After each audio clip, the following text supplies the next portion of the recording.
Back at it again. All right, seeing a place to be. Rick Saratella, telling like it is when it comes to the NFL draft and everything pigskin here on this All Access Football Daily Show. It is our 6th episode, and buckle up. We got a jam-packed show for you today. I'm going to welcome in our guest in just a moment. He is Russell Landy. He'll be joining us each and every Saturday throughout the college football season. And if you like college football and you love the NFL draft, welcome aboard. Buckle up.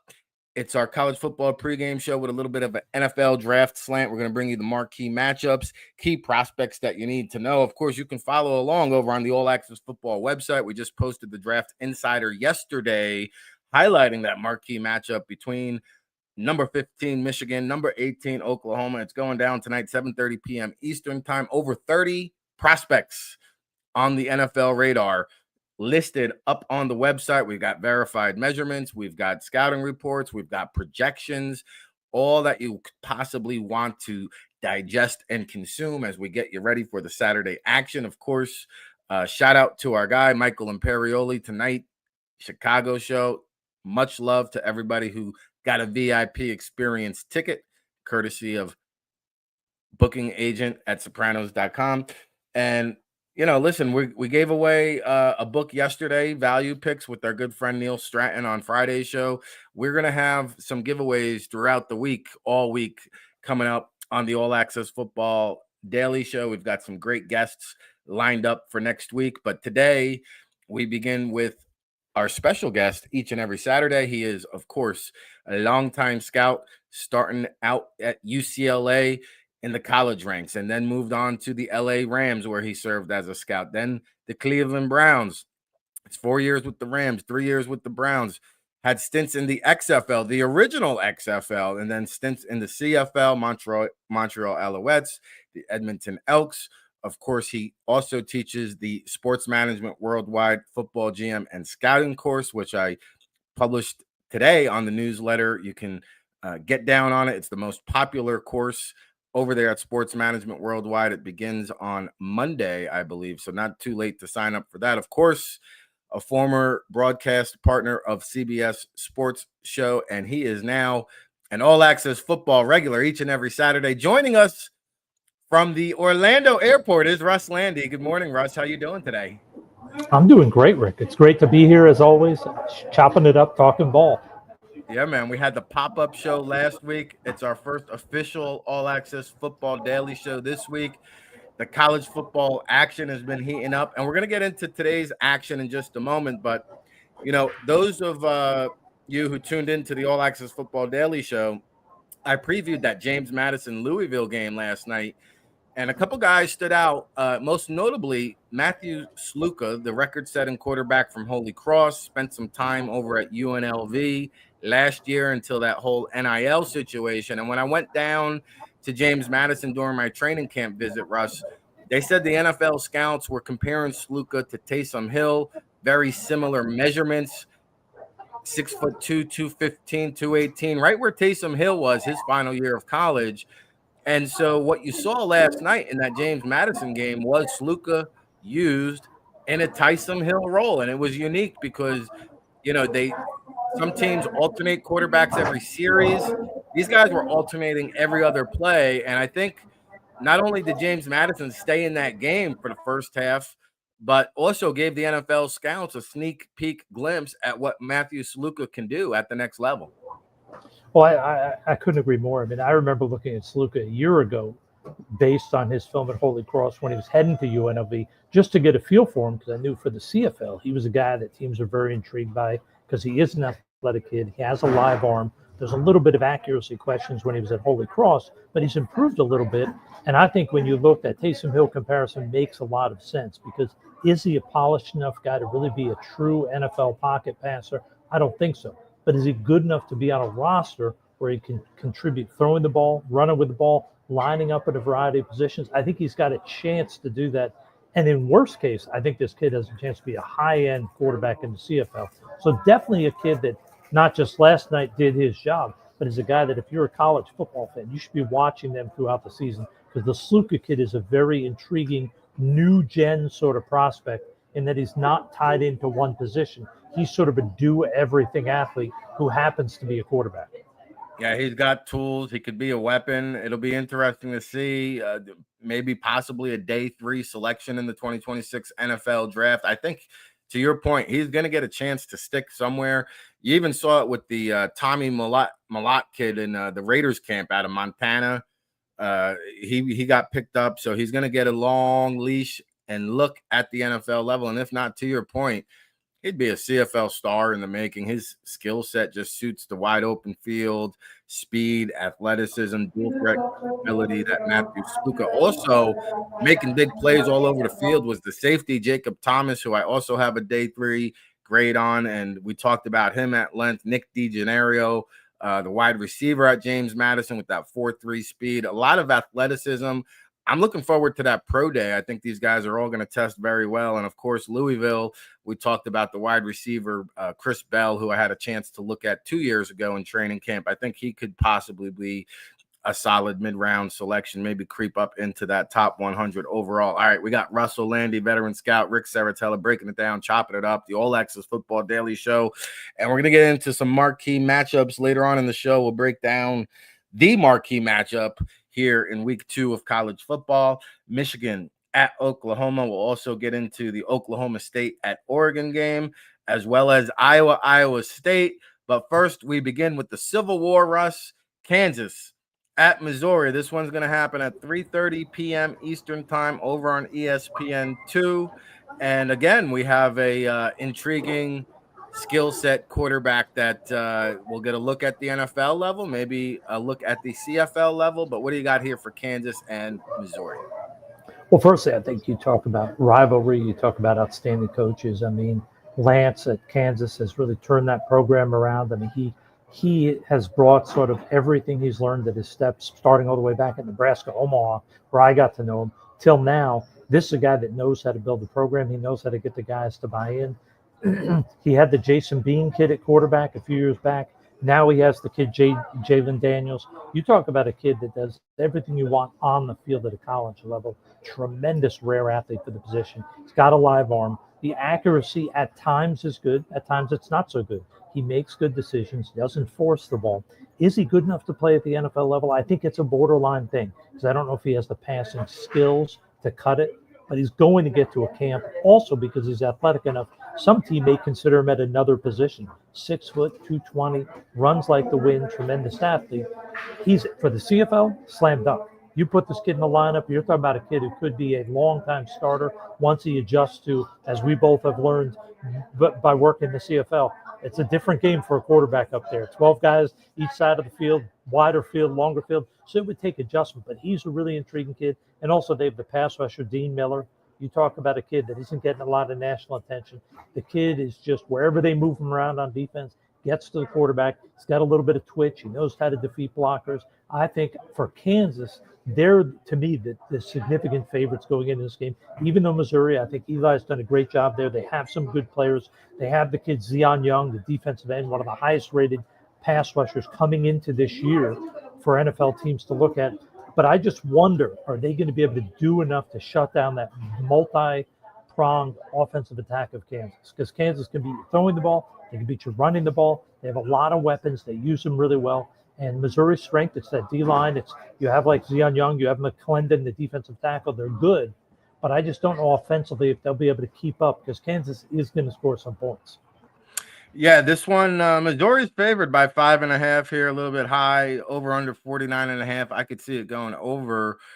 You mentioned Chris McClellan, defensive tackle from Missouri, 6'3", 325 pounds, along with Zion Young, 6'5", 265 pounds, a good-looking pass rusher who, there's some very, very high opinions of Zion Young in the NFL scouting community, somebody who could creep up into that first round equation. So we definitely have him highlighted on our radar here. And then how about the little speedy wideout, Kevin Coleman Jr., very productive, a shade under 6 foot, 5'11" and 2/8, 180 pounds, a little light, but he is fast. And the one guy I'm intrigued by, if you tuned into the show during the week, we talked about the NFL top 100, only one interior player on the entire list, Creed Humphrey, which shows you people don't value interior offensive linemen, but this kid, Caden Green, okay, he caught my attention last year.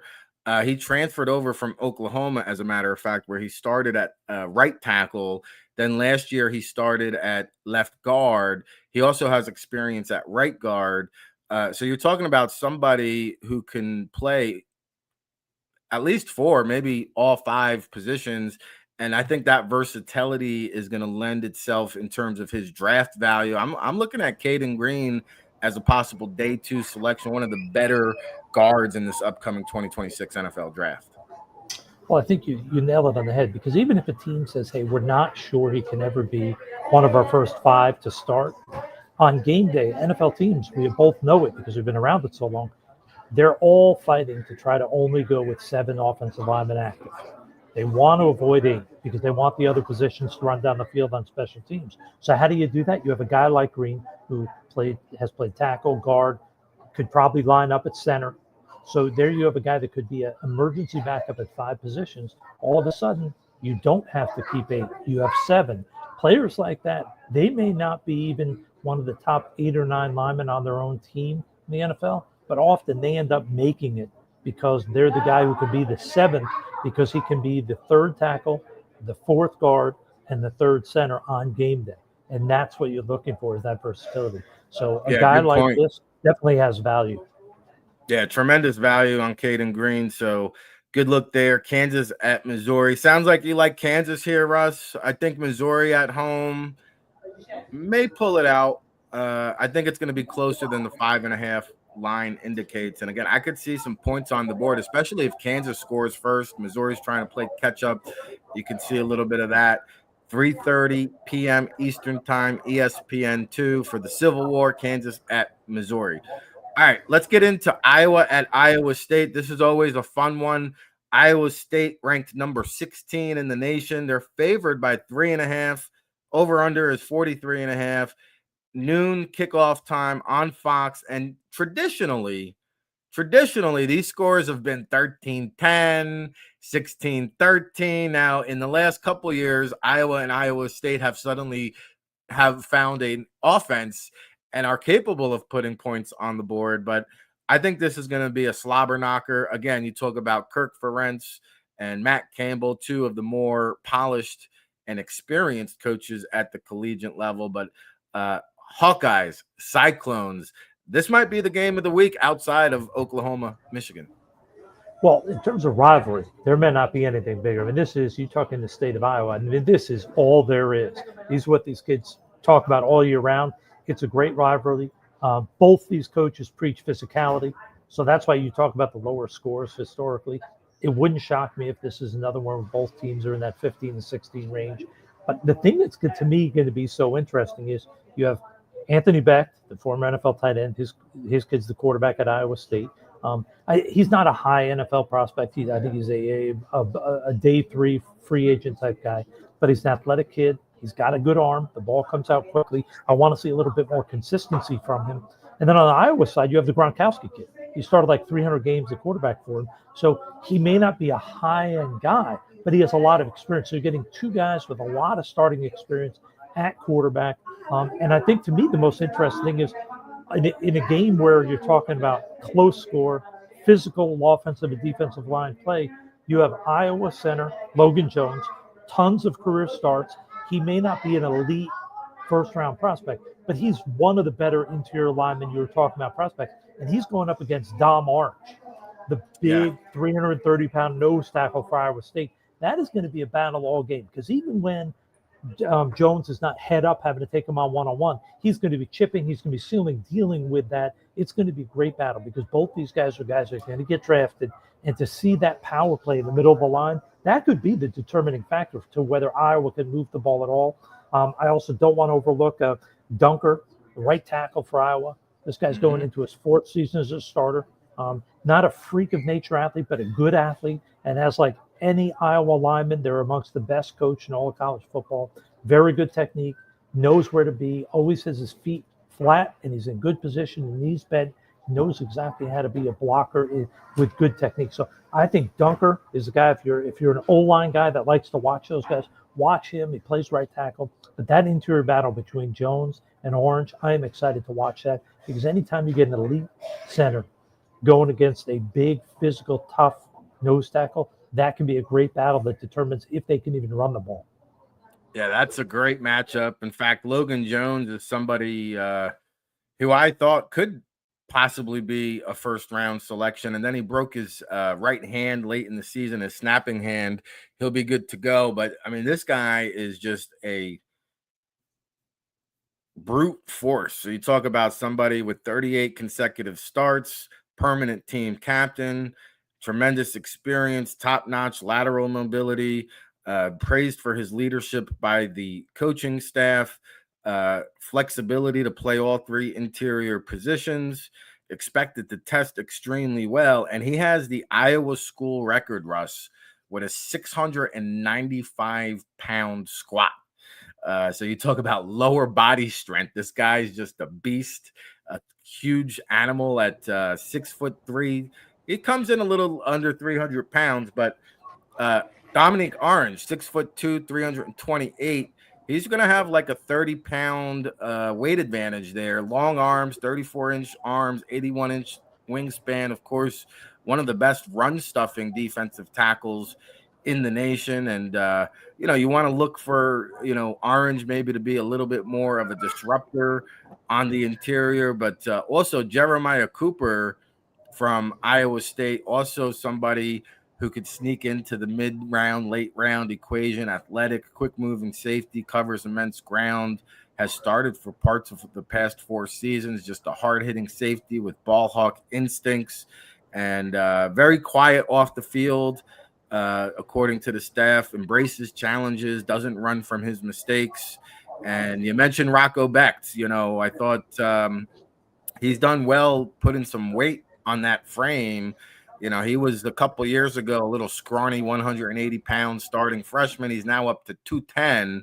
So he's packed on about 30 pounds of that 6'1" frame since he's arrived there. Of course, Pop-Tarts Bowl MVP back a couple months ago.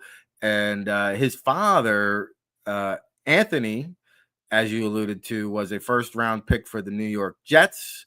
Of course, current head coach at the St. Louis Battlehawks. And I did hear from Mr. Beck personally when our preseason quarterback rankings came out, and he was sure to let me know that Rocco was not high enough on our big board. So we'll see if he can elevate his draft stock. And then the other quarterback, Gronowski, that was a little bit, I guess, not a surprise, but he had initially accepted an invitation to the East-West Shrine Bowl game in January or December last year. So I had anticipated him coming out, but as you know, the NIL money flows, and all of a sudden he got an offer to come back to the college football game, and he's going to finish up his career there with Iowa. And I think, this is going to be a defensive game. Iowa State favored by 3.5. Be careful of that hook. I think it's going to be a 16-13 type of affair. I'm going to go with Iowa State at home. I like Becht a little bit more than I do Gronowski in terms of big game experience, being in this spotlight, having the experience in this rivalry. This is noon Eastern time on Fox. Did you want to give a little prediction on the outcome here, Russ? Yeah, I think you nailed it. I think if I'm going to pick somebody, I think it's going to be Iowa State. I think these are both sort of very traditional ball control teams. I think Becht is a like I said, not an elite quarterback. He's underrated. He's smart. He knows what to do with the ball. I don't know if he's got enough to ever challenge to be a special guy at the next level.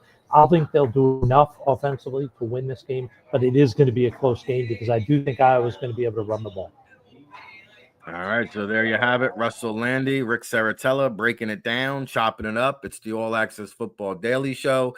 We're live with you each and every day of the week, 10 a.m. Eastern, no days off. It's your home for real football talk, and Russ is going to be with us every Saturday, breaking it down for our college football pregame show with a lot of bit of an NFL draft slant. And tomorrow, we got the NFL Around the League Pick'em show. Make sure you tune in for that. When we come back, we're going to take a look at that marquee matchup between the Michigan Wolverines and Oklahoma Sooners, plus more college football action underway. So don't go anywhere. Hey, RIC in the place to be. Rick Saratella for the world-famous All Access Football Report, read by 32 NFL teams, over 50,000 subscribers from 70 countries around the world. Checking in here from the legendary Jersey Shore, and you're tuned in to the All Access Football Daily Show. It's been a long working process. It's been 3 years since I've been on hiatus from a daily talk show. I've grown significantly, a lot of trial and tribulations during that span. The growth personally and maturity professionally is coming into your living room, raw, unfiltered, unapologetic, real football talk. Okay, I hope you're enjoying the content. If you're new to the show, welcome aboard. Buckle up. It's a can't stop, won't stop situation. We'll be with you every day, 7 days a week, Sunday through Sunday, 10 a.m. Eastern. The football universe flows through my veins, and I'll tell you what, we've got a locked and loaded guest lineup here for you throughout the week, so don't go anywhere. Give us a visit over at allaccessfootball.com. We have a great promo sale going on for our listening audience. RIC VIP, you'll get a 30% discount off of allaccessfootball.com. You can follow the link in the chat room below. We love to get interactive with it. Drop us a line. Give us a shout. You got questions, we got answers. It's Rick Saratella, so you know who said it. Telling it like it is when it comes to the NFL draft and everything pigskin. Since 2002, it's our 24th season of independent coverage, and we welcome you aboard, everybody.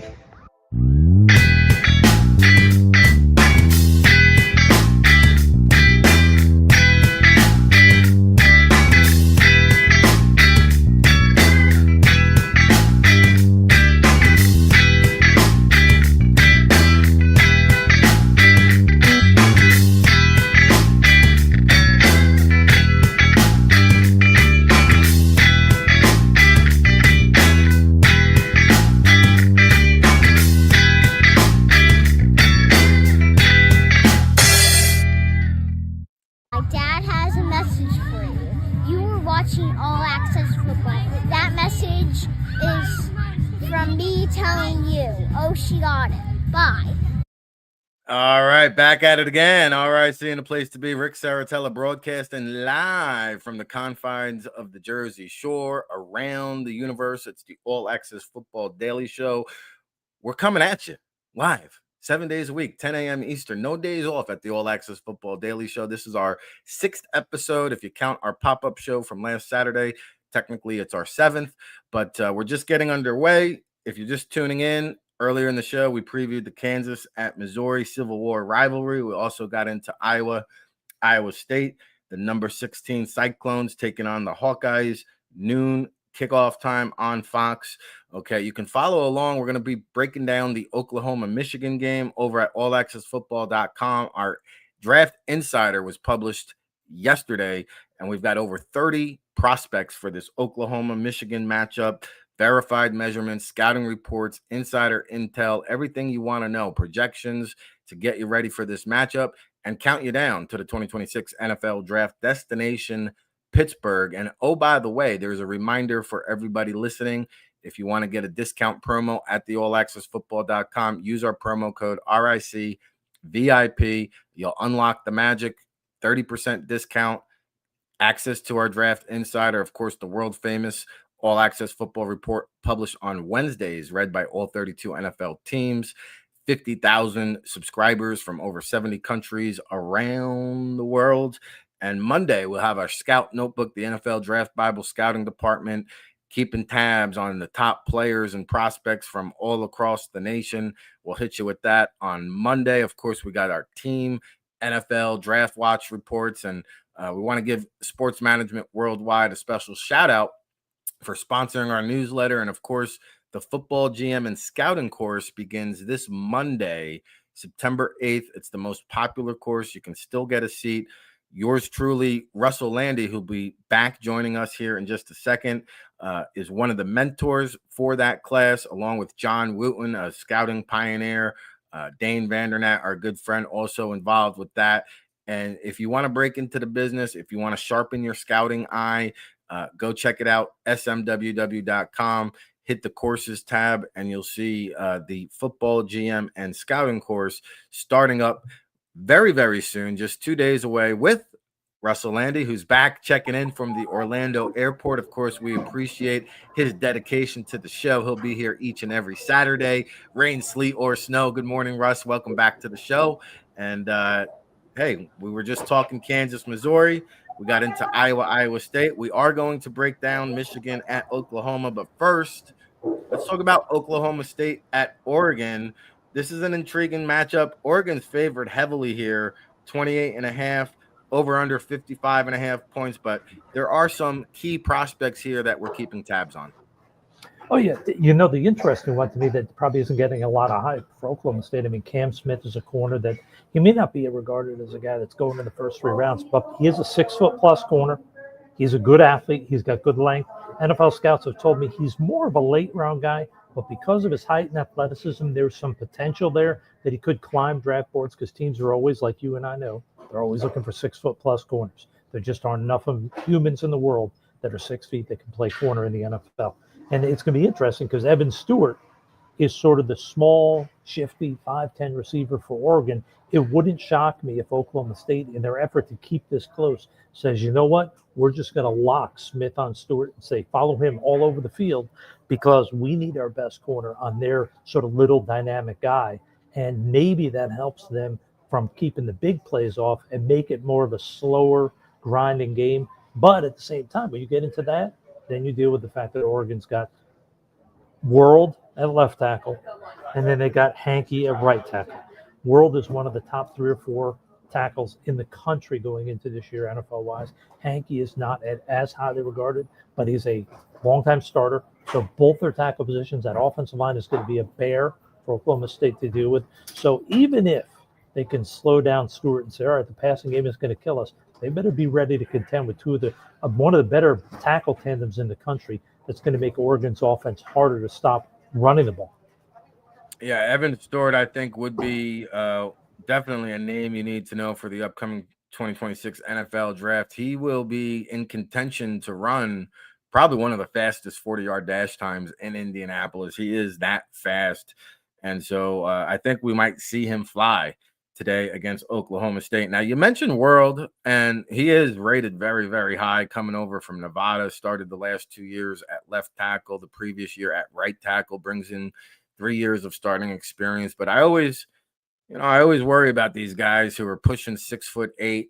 You know, he comes in at 6'7" and 4/8. You wonder about the bend. Can he keep his pad level low? And the other thing that stood out to me was, you know, this guy, he's an avid basketball player, so the athleticism is probably going to be there. Great, tremendous lateral agility.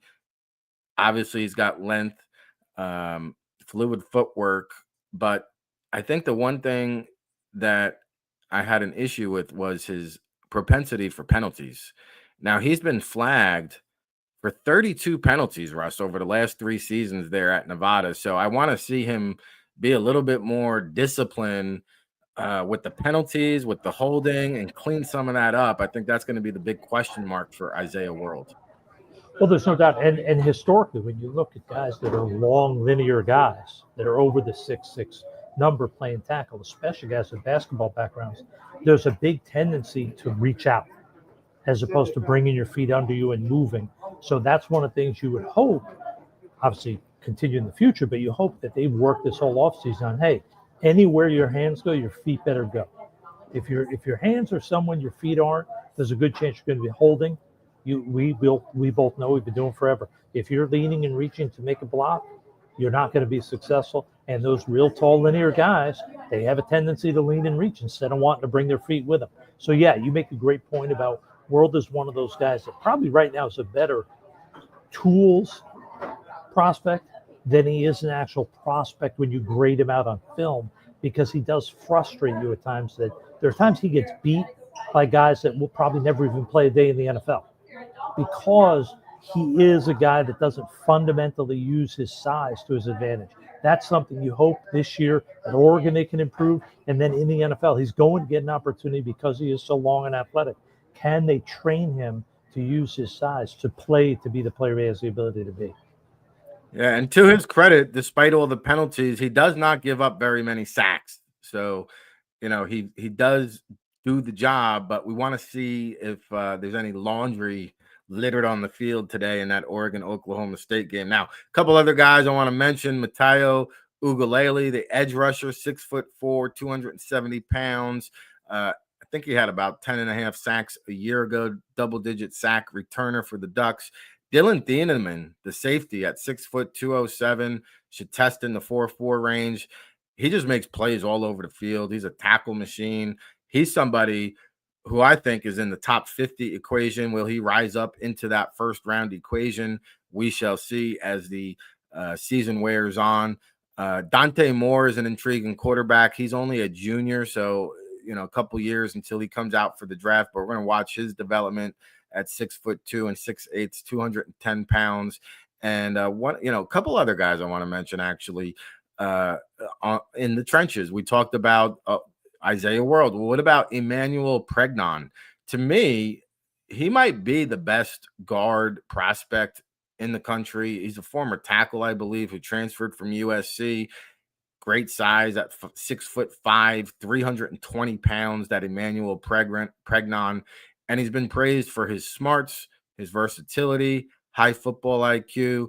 Obviously, he's got a body, beautiful frame, prototypical size. So Emmanuel Pregnon may be the first guard off the board in this year's upcoming draft. And then Bear Alexander is on this roster, 6'3", 315-pound defensive tackle. Again, another guy from USC where there was a disagreement with the team, and I think he may have had some concussion issues, but he did not really see the field. He's looking for a fresh start here in Oregon. But the Ducks, I mean, you talk about the Phil Knight NIL money, Dan Lanning turning down the Alabama job a couple years ago to stay pat, stay firm in Oregon, because they do have one of the top NIL donors in the country, and you're seeing the byproduct of that, Russ, with just talent almost at every position.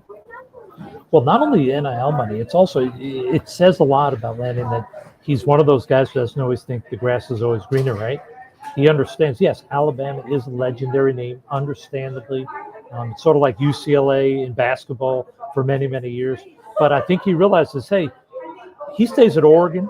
He wins 9-10 games a year. He's guaranteed a job, the chance to implement a system, impact kids' lives for the next 20 years. You go to Alabama, you win 8 games 2 years in a row, you're probably fired.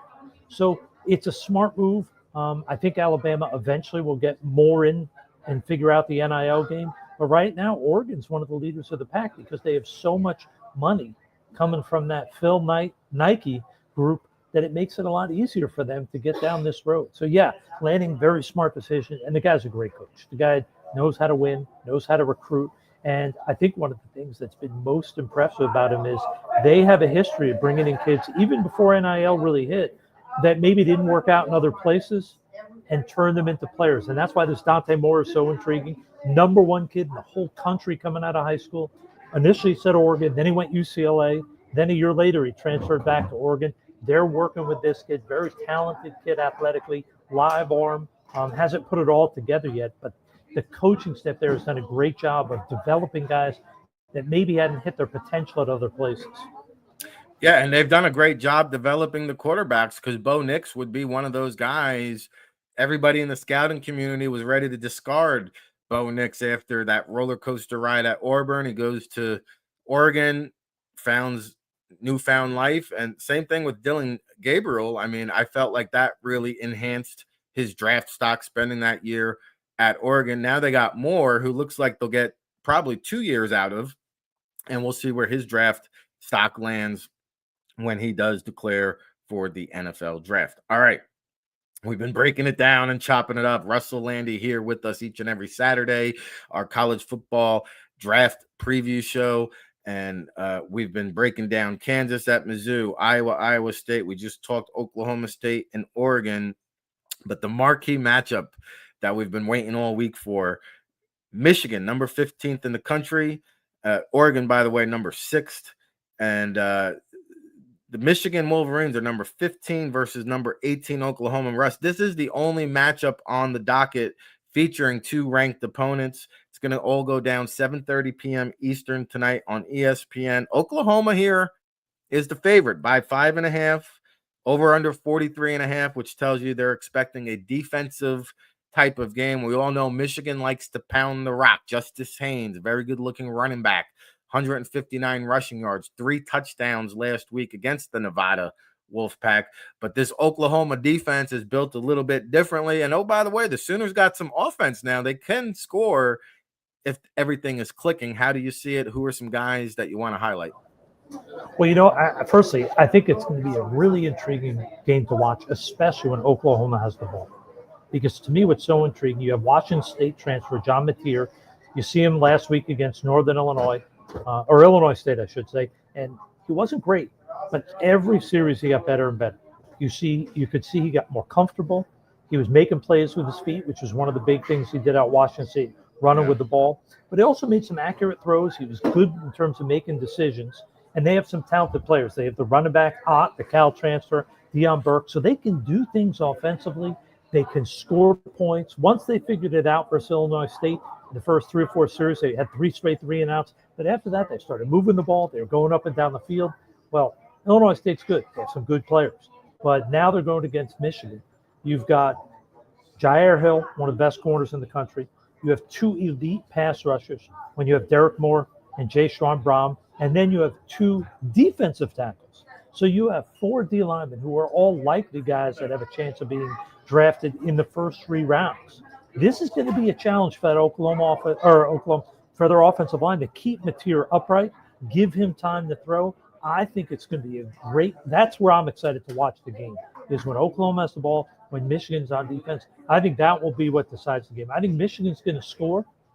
I think their offense is going to put points on the board. I think they'll get to 21 or 28. I think can their defense slow down Oklahoma? If they can, I think they win this game pretty easily.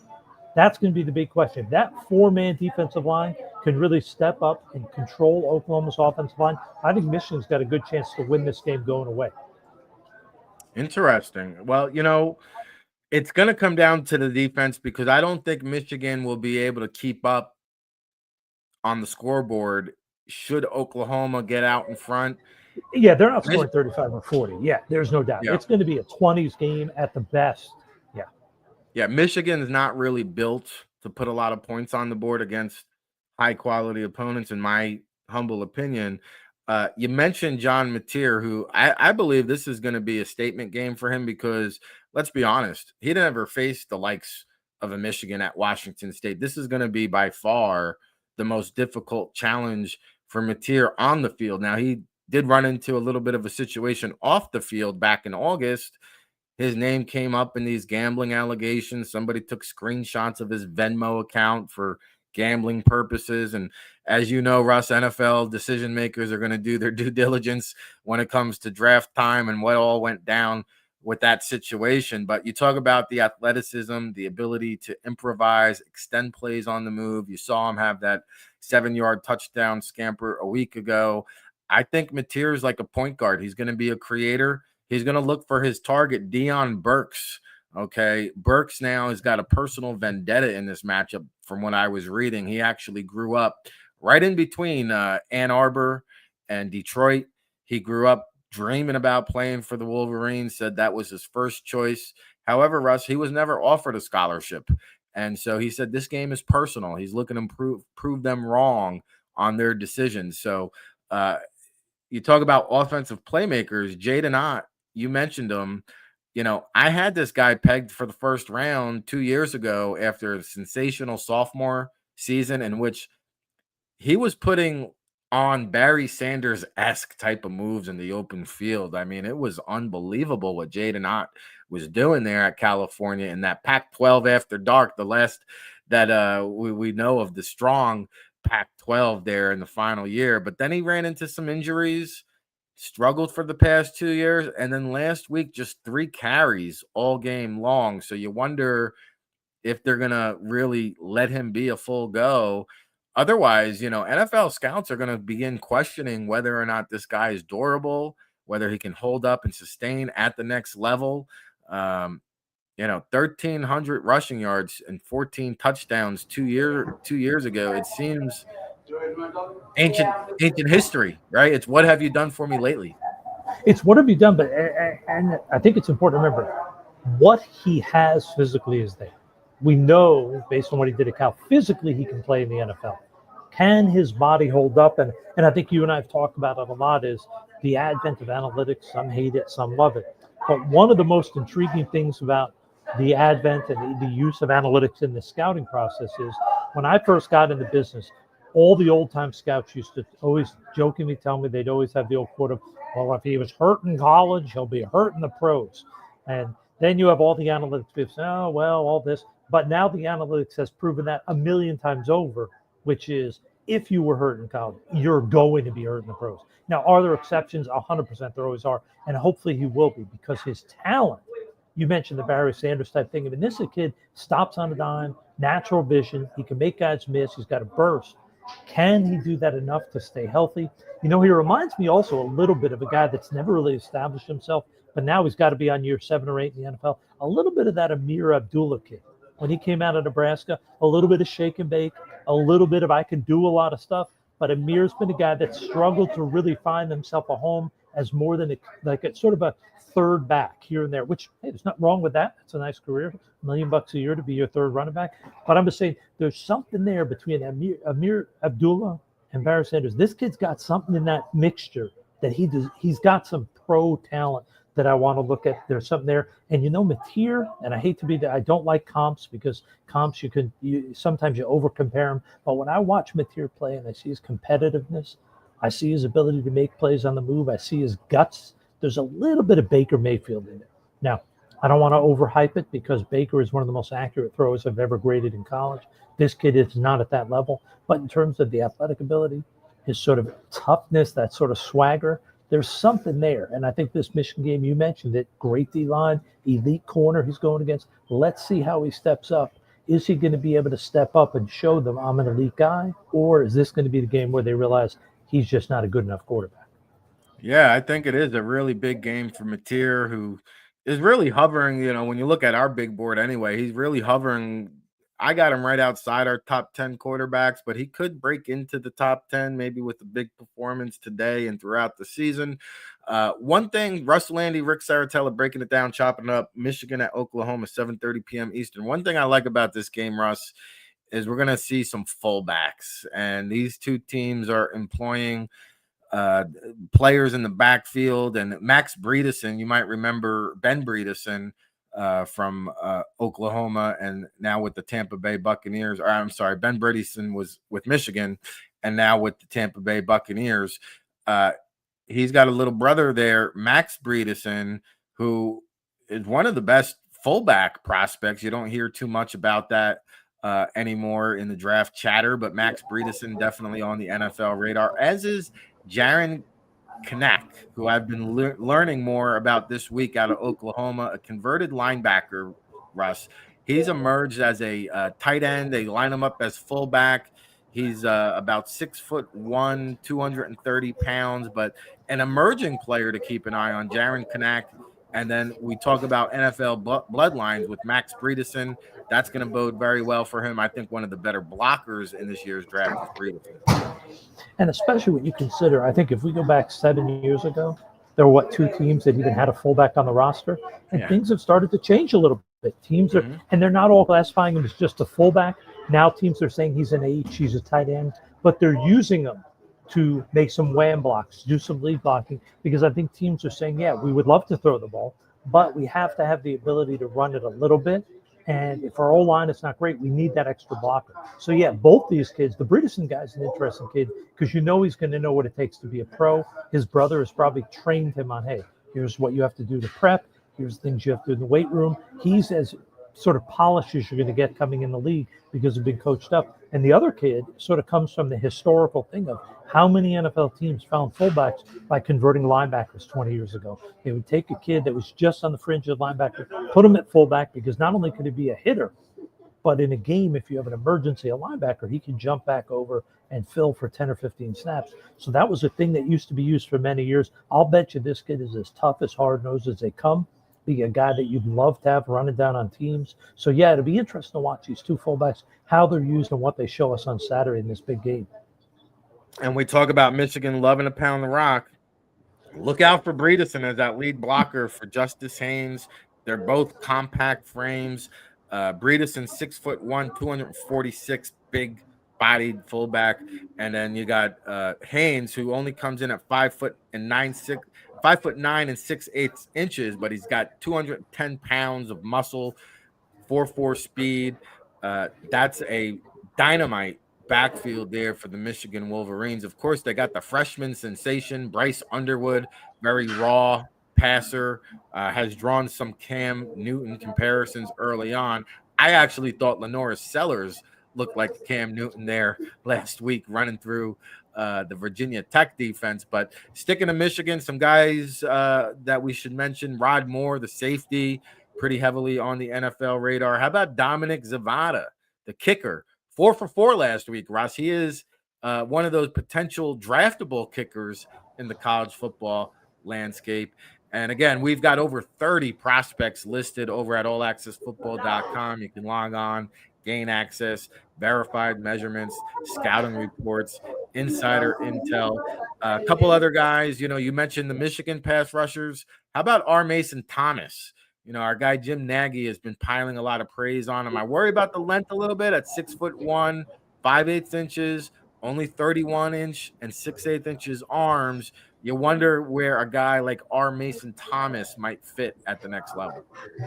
Yeah, you look at him and you think, okay, is this a kid that you really want to have his hand in the ground and have him going against tackles all the time right up close? Or is this a guy you really want to put him upright in a 2-point stance and move him around? Let him come way off the edge. Let him do some inside sort of blitzing and delayed stuff to hide some of that. Because, and I think we talked about it last week at one point, you can't always, when you have a 6-foot kid or 6'1" kid with short arms, say, oh, but Elvis Dumervil made it. Yeah, Elvis was the exception. You can't start going and saying, oh, we want all our defensive end to be 6 foot, 6'1". You really want them longer so they can use that arm and they can stab and keep that tackle from getting a hold of them. But this kid, there are some traits you like with the kid. For a kid with short arms, he seems to have a feel for how to keep guys from getting a hold of him. I just want to see the thing I question with this kid is that twitchiness enough to overcome the lack of size? Or is it, I have a decent amount of twitchiness, but I'm not special enough lengthwise to be able to make it? And that's really what I want to see from him. I just don't know. I wonder about him. I have to do a lot more film work as the year progresses on him. That's a player I'm hoping, for selfish reasons, gets invited to the Senior Bowl, because we'll really get to gauge the temperature in terms of how he stacks up, how he can compete, how he can, succeed at the next level. Now, one guy, we don't really question the length or the pedigree, but the production hasn't been there.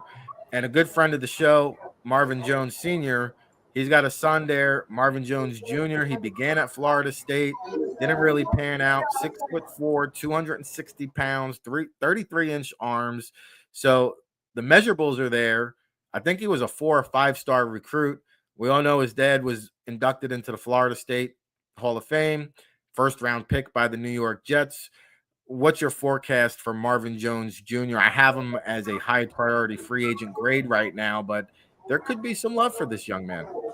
Well, there's no doubt there could. I think for him, the big question is, does he begin?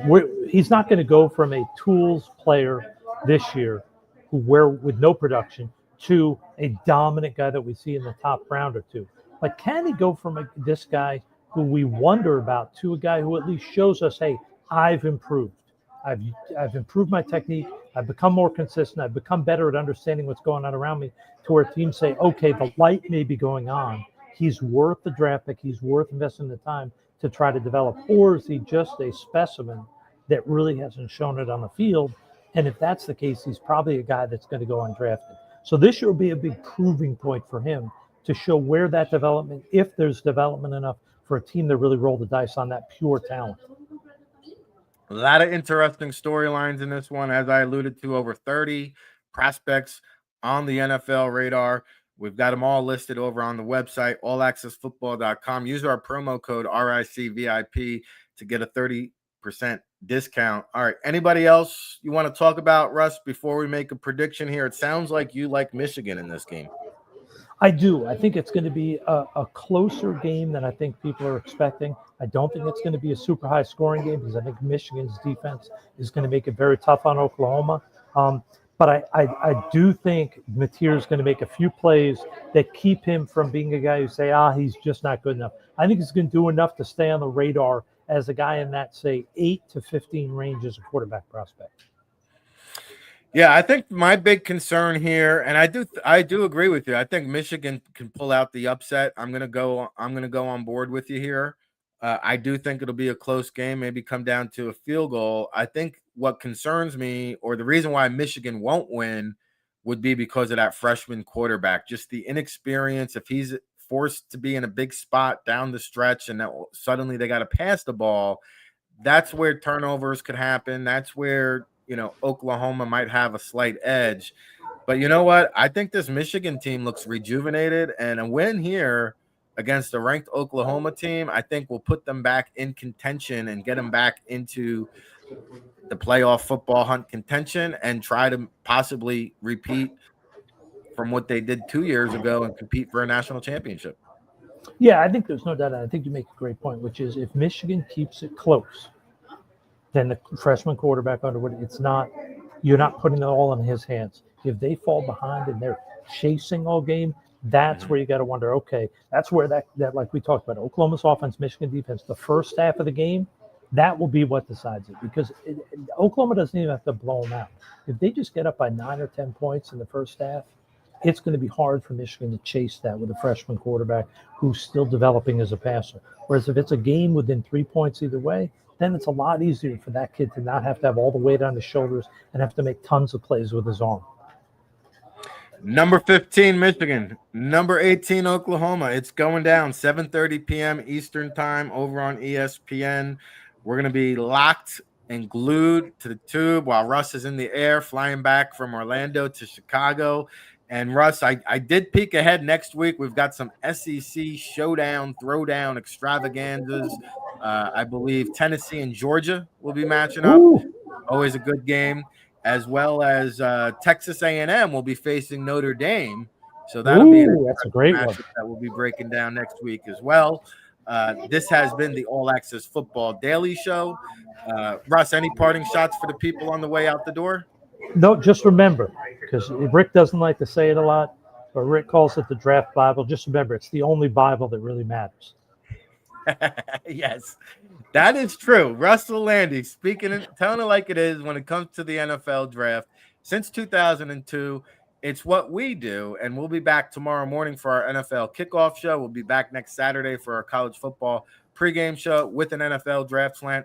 For Russell Landy, Rick Saratella, and the All Access Football Familia, we'll see you soon, everybody. Hey, RIC in the place to be. Rick Saratella for the world-famous All Access Football Report, read by 32 NFL teams, over 50,000 subscribers from 70 countries around the world. Checking in here from the legendary Jersey Shore, and you're tuned in to the All Access Football Daily Show. It's been a long working process. It's been 3 years since I've been on hiatus from a daily talk show. I've grown significantly, a lot of trial and tribulations during that span. The growth personally and maturity professionally is coming into your living room, raw, unfiltered, unapologetic, real football talk. Okay, I hope you're enjoying the content. If you're new to the show, welcome aboard. Buckle up. It's a can't stop, won't stop situation. We'll be with you every day, 7 days a week, Sunday through Sunday, 10 a.m. Eastern. The football universe flows through my veins, and I'll tell you what, we've got a locked and loaded guest lineup here for you throughout the week, so don't go anywhere. Give us a visit over at allaccessfootball.com. We have a great promo sale going on for our listening audience. RIC VIP, you'll get a 30% discount off of allaccessfootball.com. You can follow the link in the chat room below. We love to get interactive with it. Drop us a line. Give us a shout. You got questions, we got answers. It's Rick Saratella, so you know who said it. Telling it like it is when it comes to the NFL draft and everything pigskin. Since 2002, it's our 24th season of independent coverage, and we welcome you aboard, everybody.